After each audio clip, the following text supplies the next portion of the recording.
the size of it was when you guys first started investigating it, when you first get in, how much of it was shocking? Like just the size of it all?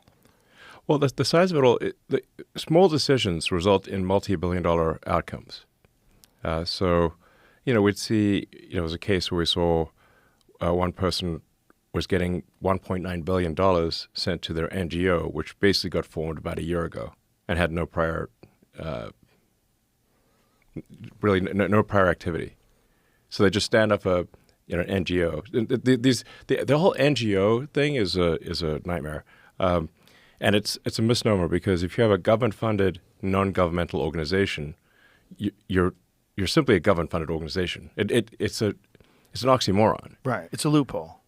Yes. It basically, the government-funded NGOs are a way to do things that would be illegal if they were the government, but are somehow made legal if it's sent to a so-called nonprofit. But these nonprofits are then used to, people cash out these nonprofits. They become very wealthy through nonprofits. They pay themselves enormous sums through these nonprofits. It's so insane that's been going on for so long. It's a gigantic scam, like one of the biggest, maybe the biggest scam ever. And how many NGOs? I think there's a total number of NGOs, probably millions, but in terms of large NGOs, tens of thousands. I mean, it's actually kind of a hack to the system, where someone can get an NGO stood up for a fairly small amount of money. Like George Soros was really good at this. Like George Soros is like a system hacker. Like he figured out how to hack the system. He's a genius at arbitrage. I mean, these days he's pretty old, but a genius at arbitrage. So he figured out that you could leverage a small amount of money to create a nonprofit, then lobby the politicians to send a ton of money to that nonprofit, so you can take what might be, a $10 million donation to a nonprofit to create a nonprofit and leverage that into $1 billion NGO. And a nonprofit is a weird word. It's just a non-governmental organization. And then the government continues to fund that every year. And it'll have a nice sounding name, like the Institute for Peace or something like that.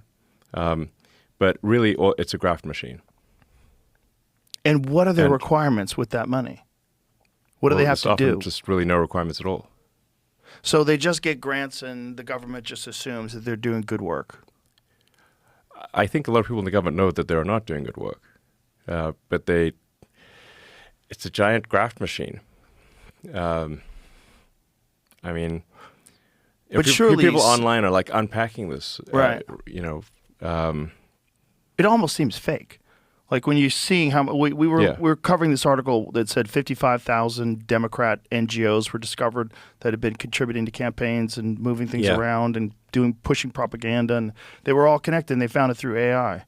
That you have to go through steps and steps and steps to figure out where the money's coming from. Mm-hmm. Oh, it's all funneling down to this group, and this group does that. And it's a giant propaganda machine, a giant regime change machine. Yes. Yeah. Yes, I mean, but does it do some good as well? It does some good. So it's like it's not like 0% good. If it was really 0% good, it'd be much easier to detect. So there's going to be some percent good that they add in there, but it's like it might be 5% or 10% good, but 95% not.